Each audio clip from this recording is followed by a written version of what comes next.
प्रदेश में राज्य स्थापना दिवस की धूम उत्तराखंड मना रहा है। अपना रजत जयंती 9 नवंबर 2000 को हुआ था और उत्तराखंड राज्य का गठन राजधानी देहरादून के एफआरआई में शिरकत करेंगे प्रधानमंत्री नरेंद्र मोदी।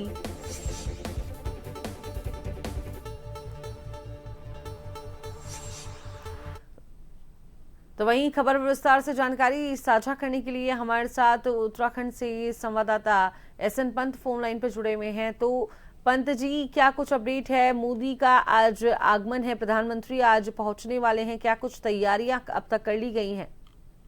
बिल्कुल, आपको बताना चाहूंगा, उत्तराखंड रजत जयंती वर्ष मना रहा है और इस समारोह में देहरादून के एफआरआई में एक बृहद कार्यक्रम का आयोजन किया गया है, जिसमें तकरीबन 1 लाख लोगों के आने की संभावना है और पूरे प्रदेश से लोग इस कार्यक्रम में शिरकत करेंगे, प्रधानमंत्री को सुनेंगे। प्रधानमंत्री तकरीबन 11:05 पर विशेष विमान के जरिए जौलीग्रांट एयरपोर्ट पहुंचेंगे और उसके बाद वहां से एफआरआई में हेलीकॉप्टर के जरिए लैंड करेंगे। प्रधानमंत्री जब कार्यक्रम में पहुंचेंगे तो 8,200 करोड़ की योजनाओं का लोकार्पण और शिलान्यास किया जाएगा, जो उत्तराखंड के विकास में सर्वांगीण योजनाएं साबित होंगी, क्योंकि जब जब प्रधानमंत्री उत्तराखंड आते हैं तो कुछ न कुछ विकास की सौगात प्रदेश को जरूर मिलती है। और आपको यह भी बताना चाहूंगा कि उत्तराखंड में पिछले 4 सालों के आंकड़ों पर अगर आप गौर फरमाएंगे तो ये प्रधानमंत्री का 16वां दौरा है, जो अपने आप में एक ऐतिहासिक प्रदेशवासियों की तरफ से कहा जा सकता है कि प्रधानमंत्री छोटे से राज्य में इतनी मजबूती के साथ अपनी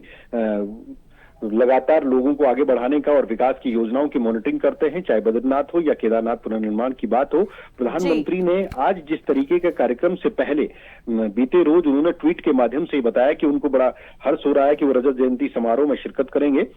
और पेयजल और सिंचाई जैसी बड़ी बृहद योजनाओं का शिलान्यास और लोकार्पण का कार्यक्रम, साथ ही साथ एक डाक टिकट भी जारी किया जाएगा। जहां तक रहा कार्यक्रम के साथ ही साथ सुरक्षा व्यवस्था का सवाल, तो देहरादून में आज ट्रैफिक प्लान ए और प्लान बी को एग्जीक्यूट किया गया है। एफआरआई में यह कार्यक्रम है, यानी घंटाघर से लेकर के विकासनगर प्रेमनगर जाने वाले रूट को पूरे तरीके से बंद किया गया है और 9 बजे के बाद से लेकर के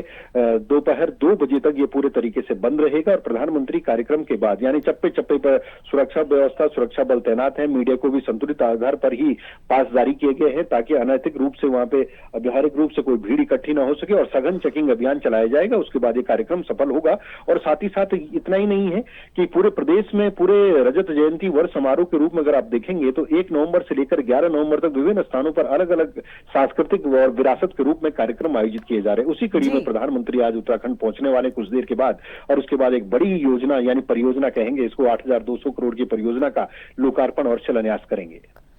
जी, बहुत बहुत शुक्रिया पंत जी, तमाम जानकारी दर्शकों के साथ साझा